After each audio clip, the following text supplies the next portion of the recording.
Hi, this is George Taglino. I'm the editor of the Peter Dack Portfolio since 1977. This presentation is going to show you something very, very, very simple and yet very, very powerful. There is only one problem: emotions. When I will show you this technique, I pretty sure, because it happened to me as well, that you say, well, you're going to concentrate on the wrong things instead of concentrating on what I strongly recommend you should. Okay, let me start. All you need to do is come up with a chart. Stockcharts.com can provide you with one about the price. This is the S&P 500, the green line, jagged line, and the smooth line is the 200-day moving average. Now, when people want to invest, they always look at the green line. You know, this jagged line that really is noise. You cannot predict that. If you can, you are really a superior investor and you don't need to listen to me.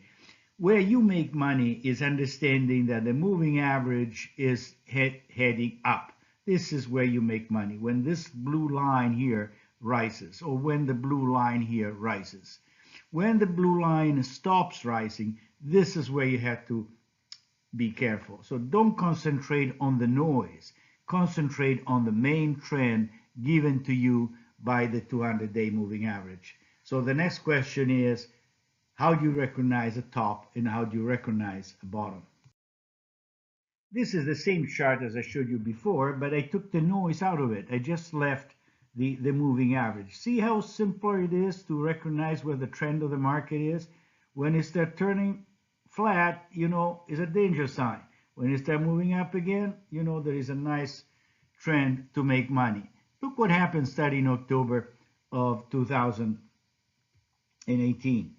But let's zero in now in this period here and see really what happens. But the bottom line here of this chart is focus on the trend line, on the main trend, not on the noise given to you by the daily price.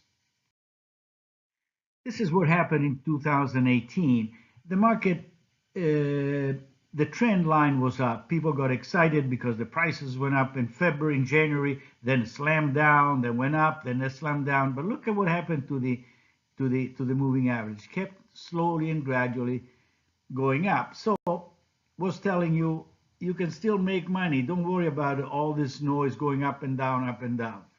When do you have to start worrying? When this moving average stops rising, when the price goes below it.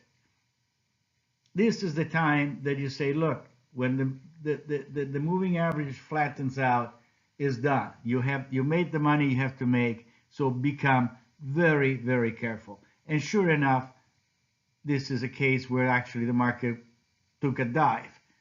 So the next question is, okay, if that's the top, how do you recognize? Well, let's look at what happens in the great collapse of the market in 2008 and 2009. In 2008, there was the moving average was rising and then flattened out. The price went below, and again, the idea that the moving average here is declining is a warning sign that chances are you stop making money. And then I look at what happened to the moving average, kept on going down, down, down. So this, don't focus on this thing. This doesn't almost matter. For all practical purposes, you lose money if you stay invested when the moving average declines. So just let it run, let it go, let it go. So when do you decide it's time to buy again? As I said in the previous slides, when the moving average starts going up again. And sure enough, it goes down, it's retested, you know, everybody pontificates about what the market is going to do. But the bottom line is, unless this line starts going up, and it goes up once the price rises above the moving average, then this is the time you're going to start making money again. Well, I hope you find these comments useful. As I said, if you want, you can subscribe to my service where I review this information 4 times a month. And my books, Profiting in Bull or Bear Market. This McGraw-Hill Education asked me to write this book. Here, easy ways to beat the market with ETFs and investing wisely. It is easier than you think. Are 2 books that provide very easy models to follow and possibly to make money. Again, thank you for listening, and until the next time, so long.